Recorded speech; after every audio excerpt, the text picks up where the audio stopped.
season of all things spooky and gruesome is once again upon us, and what better way to celebrate than indulging in some horror games? The fine folks over at Red Martyr Entertainment were nice enough to grant me an early look at their latest project, St. Kotar, a psychological horror story presented in the form of a traditional point-and-click adventure. Now, having grown up playing classics like Monkey Island and Gabriel Knight, I was pretty excited to dive into this. Throw some creepy themes into the mix, and you've got my full attention.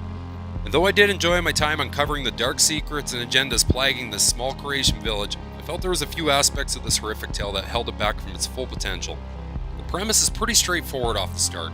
Two men are in search of a relative who's gone missing somewhere within the ghostly community. It's not long after the series of gruesome events are revealed, with all evidence pointing to this relative having some means of involvement.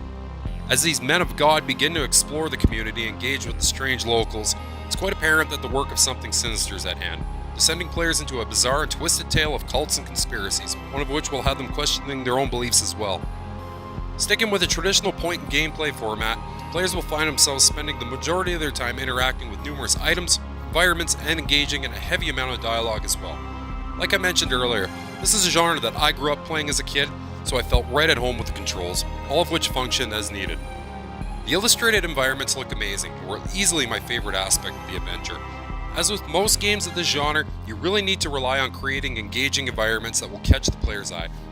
There's no shortage of areas to discover either, and most were riddled with grotesque and horrific sights, which really aided in delivering a grim, atmospheric experience for players to take in.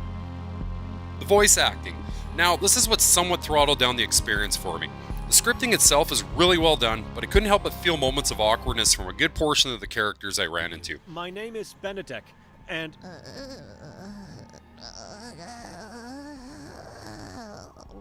I mean, the atmosphere of the game as a whole is a very dark and